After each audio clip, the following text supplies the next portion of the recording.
Hello students जय जगन्नाथ पे तुम मान जेहेतु +3 स्पॉट राउंड बर्तन रैंक लिस्ट बर्तन आसी जाइए तो कौ मानक आसी आमि आप्लाय कर टोटाल डिटेल्स कहि गोटे पिलार लाइव प्रोसेस मुझे करके देखी आउ तुम मानकर आप्लाय केमी कर कौ कॉलेज रे आप्लाय कले तुम मानकर 100% पिला माने तुम मानकर आसीज तो डिटेल्स करके देखी सब डाउट क्लीयर करी गोटे गोटाक भिडियो बस तुम मानक ये देखार अच्छी लास्ट पर्यंत आउ चैनल को सब्सक्राइब कर रखु पे जिते जहाँ भी अपडेट आसो तो से आम चैनल ही प्रोवाइड कर आउ फेज 2 को लेकिन भी बहुत अपडेट यही भिडियो अच्छी तुम कहि तो देख फास्ट तुम मानकर साम्स वेबसाइट को पलि आसो साम्स वेबसाइट आसिक तुमने डिग्री +3 पर क्लिक करके स्टूडेंट लॉगिन करदेव तो स्टूडेंट लॉगिन कलापर एमती गोटे डैशबोर्ड तुम शो कर जो तुम मानकर 3 डॉट उपर क्लिक कर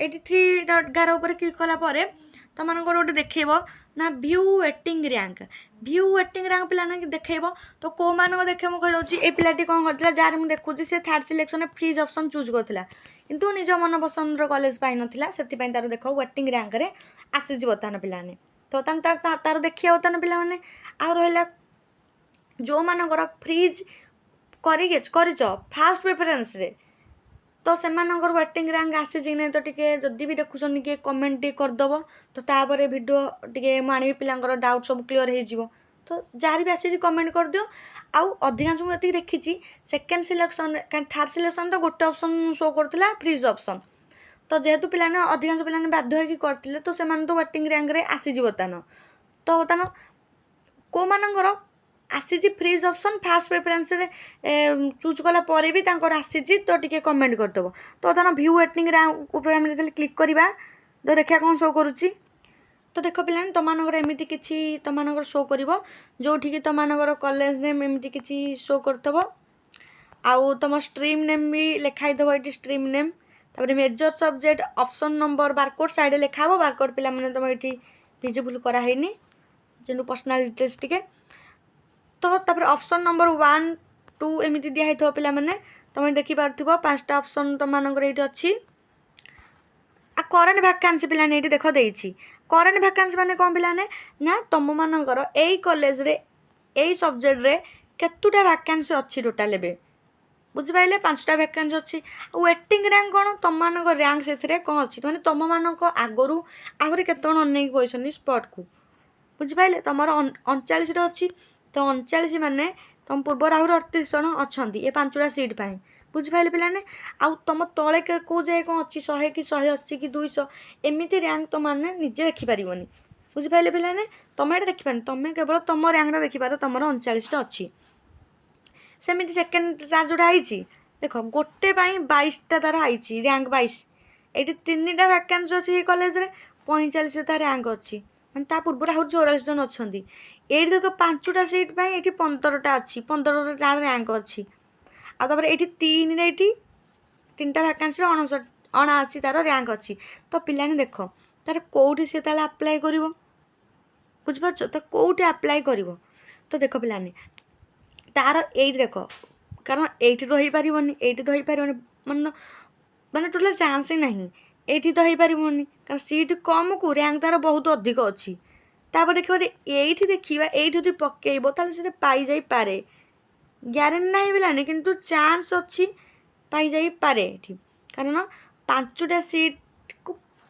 15 जन भर कंपिटिशन आगुरी आउ 14 जन अच्छा पिलाने तो ये भर कंपिटिशन हम तो जदि भी ये 15 भितर तो 14 जन तागर अच्छा तो 14 जन जदि भी कई कड़े गले माने एडमिशन कले तो मिल जापे जदि भी तुम मानक न मिलला ये तो मिलबनी जब तुम वेट माने अच्छ तुम मानकर वेट लिस्ट तुम अच्छ जेहेतु तुम मानक जदि तुम है कमें आप्लाय कॉलेज कर कौन है ये कॉलेज आप्लाय कर ये कॉलेज जदि तुम सीट बढ़ला ताल तुमको कॉल कि मेसेज जीव बुझिपारे यहाँ हूँ तुम वेट लिस्ट कौन कहली भल भाव डिटेल्स बुझिपारे जदि ये भैकेंसी था तुम कौन भैकेंसी था 7 एपटे तुम रैंक 4 था तो ताहले पिलाने तुमको हो जाता 100% पिलाने तुम हो जाता बुझिपारे 100% तुम हो जाता किंतु तुम ଭ୍ୟାକାନ୍ସି କମ୍କୁ ର୍ୟାଙ୍କ ପ୍ରବଳ ରହିଯାଉଛି, ତୁମର ଅଧିକ ଅଧିକ ରହିଯାଉଛି। ବୁଝିପାରିଲେ ପିଲାମାନେ? ତ କେମିତି କ'ଣ ଆପ୍ଲାଏ କରିବ ପିଲା, ମୁଁ ତୋତେ କହିଦେଲି। ଯେଉଁଟାରେ ଭ୍ୟାକାନ୍ସି ଅଧିକ ଅଛି ଆଉ ତୁମ ର୍ୟାଙ୍କ କମ୍ ଅଛି, ତ ସେଇଟାରେ ତୁମେ ଆପ୍ଲାଏ କରିବ। ତୁମେ ଏଇ କଲେଜ ପାଇଁ ଆପ୍ଲାଏ କରିବ, ତ ମିଳିବାର ଚାନ୍ସ ନାହିଁ, ତଥାପି ତାକୁ ମାନେ କଷ୍ଟରେ ଟିକେ ମିଳିଯାଇପାରେ। ତ ସେଟା ପାଇଁ ତୁମେ ଆଗ ଏଇ କଲେଜରେ ଆପ୍ଲାଏ କରିବ। ଆପ୍ଲାଏ କରିବ କେମିତି ନା, ତୁମମାନଙ୍କୁ ଫିଜିକାଲି ଯିବାକୁ ପଡ଼ିବ। ବୁଝିପାରିଲେ? ତୁମମାନଙ୍କର 10-11 ଅଛି, ତୁମେ ଯାଇକି ଫିଜିକାଲି ସେଇ କଲେଜକୁ ଯିବ, ଆପ୍ଲାଏ କରିବ। ଡକୁମେଣ୍ଟସ୍ ତୁମମାନଙ୍କର ଯେମିତି ଆମର ରହୁଛି, ଦେଖିବା ତୁମମାନଙ୍କର +2 ସାର୍ଟିଫିକେଟ୍ ରହୁଛି, +2 ଅରିଜିନାଲ୍ ଜେରକ୍ସ ନେଇ, ମାନେ ସବୁଥିରେ ଅରିଜିନାଲ୍ ଜେରକ୍ସ ନେଇକି ହିଁ ଯାଇଥିବ ଯଦି କିଛି କାମ ପଡ଼ିଲା। ଆଉ ତୁମେ ଏଠି ପୁଣି ହଇରାଣ ହେବ ନା। ତ ପାସପୋର୍ଟ ସାଇଜ୍ ଫଟୋ, ଆଉ ତାପରେ ତୁମମାନଙ୍କର ଯେଉଁ ଦରକାର 10ମ ସାର୍ଟିଫିକେଟ୍, ବୁଝିପାରିଲେ? 10ମ ସାର୍ଟିଫିକେଟ୍, ରେସିଡେଣ୍ଟ କାଷ୍ଟ, ଆଉ ରହିଲା ତୁମମାନଙ୍କର ଇନକମ୍ ସାର୍ଟିଫିକେଟ୍, ଏତିକି ଜିନିଷ ନେଇକି ଯାଇଥିବେ। ଆଉ ତୁମମାନଙ୍କର ଯେଉଁ ରହିଲା ପିଲାମାନେ CLC, ବୁଝିପାରିଲେ? CLC ନେଇକି ଯିବେ। ଏତିକି ତୁମମାନଙ୍କ ଦରକାର ହେଉଛି। ଆଉ ଯାହାର ବି ଯାହା ଡାଉଟ୍ ରହୁଛି ତୁମମାନେ କମେଣ୍ଟ ସେକ୍ସନରେ ପଚାରି ପାରିବ ପିଲାମାନେ। କାରଣ ଦେଖ ପିଲାମାନେ, ତୁମମାନଙ୍କୁ କହିଲି ଯେଉଁଥିରେ ବି ତୁମମାନଙ୍କର ର୍ୟାଙ୍କ କମ୍ ଅଛି, ତୁମେ ସେଇ କଲେଜଟାକୁ ହିଁ ପକାଇବ। ବୁଝିପାରିଲେ? ଭ୍ୟାକାନ୍ସି ଧନ୍ୟ ତୁମମାନଙ୍କର ଭ୍ୟାକାନ୍ସି ଅଛି, ଧନ୍ୟ 8 ପାଖାପାଖି ଅଛି, ତୁମର ହେଇଠି ଅଛି ର୍ୟାଙ୍କ 10 ଆଡ଼କୁ, 10 ର୍ୟାଙ୍କ ଅଛି, ଭ୍ୟାକାନ୍ସି 8ଟାକୁ ର୍ୟାଙ୍କ 10, ତୁମେ ଏଇଟା ହଁ ଏଇମିଟା କଲେଜ ଦେଖିକି ପକାଇବ ପିଲାମାନେ। ବୁଝିପାରିଲେ? ଆଉ କଲେଜର ଟୋଟାଲ୍ ସ୍ପେସ୍କୁ ମାନେ କଲେଜର ଅଫିସିଆଲ୍ ୱେବସାଇଟ୍କୁ ଯାଇକି ଦେଖିବ। ହେଲେ ପିଲାମାନେ କେତେ କ'ଣ ତୁମମାନଙ୍କର ହେଇଠି ବି ର୍ୟାଙ୍କ ଲିଷ୍ଟ, ତୁମମାନଙ୍କର ୱେଟିଂ ଲିଷ୍ଟ ତୁମର ହେଇଠି ଦେଖେଇବ। ନହେଲେ କଲେଜ ନୋଟିସ୍ ବୋର୍ଡ଼ରେ ବି ତୁମମାନେ ସେଇଟା ବାଡ଼େଇବେ, ତ କେଉଁ ପିଲାଙ୍କର ମାନେ ହେଲା ସ୍ପଟ୍ରେ। ବୁଝିପାରିଲେ? ଯାହାର ବି ଯାହା ଡାଉଟ୍ ରହୁଛି ପଚାର।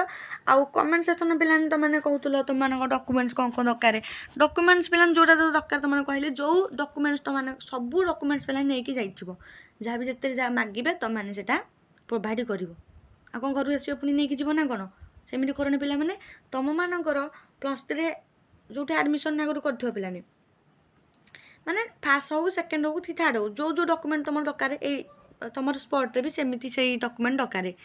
ବୁଝିପାରିଲେ? ଏତିକି କଥା ପିଲାମାନେ ତୁମମାନଙ୍କର। ଆଉ କିଛି ପିଲାଙ୍କ ଡାଉଟ୍ ହେଉଛି ନା, ତୁମମାନଙ୍କର କ'ଣ ର୍ୟାଙ୍କ ଯେଉଁମାନଙ୍କର ଟୋଟାଲ୍ ଅଧିକ ଅଧିକ ଅଧିକରେ ଆସିଛି, ତ ସେମାନେ କ'ଣ କରିବେ ପିଲାମାନେ, ଫେଜ୍ 2 ପାଇଁ ଅପେକ୍ଷା କର। ବୁଝିପାରିଲେ? କାରଣ ଫେଜ୍ 2 ଗୋଟେ ହେଉଛି ତୁମମାନଙ୍କ ପାଇଁ ସୁବର୍ଣ୍ଣ ସୁଯୋଗ। ତ ଫେଜ୍ 2 ପାଇଁ ବର୍ତ୍ତମାନ କିଛି ବି ଜିନିଷ ଆସିନି। ବୁଝିପାରିଲେ? ଯେତେବେଳେ ଅପଡ଼େଟ୍ ଆସିବ, ଫାଷ୍ଟ ଅପଡ଼େଟ୍ ଆମ ଚ୍ୟାନେଲ୍ ତୁମମାନଙ୍କୁ ଜଣାଇବ। ଫେଜ୍ 2ରେ କ'ଣ ନା, ସେଟା ଗୋଟେ ଚାନ୍ସ ତୁମମାନଙ୍କର ରହିବ। ସେଠି ସ୍ଲାଇଡ୍ ନାହିଁ କି ଫ୍ଲୋଟ୍ ନାହିଁ, ଗୋଟେ ଅପସନ୍ ଆସିବ ଫ୍ରିଜ୍ ଅପସନ୍, ଯେଉଁଥିରେ କି ତୁମମାନଙ୍କୁ ଯଦି ମନ ପସନ୍ଦ କଲେ ଆସିଗଲା ତ ଫ୍ରିଜ୍ କରିବ, ନହେଲେ କିଛି କରିବା ଦରକାର ନାହିଁ। ବୁଝିପାରିଲେ?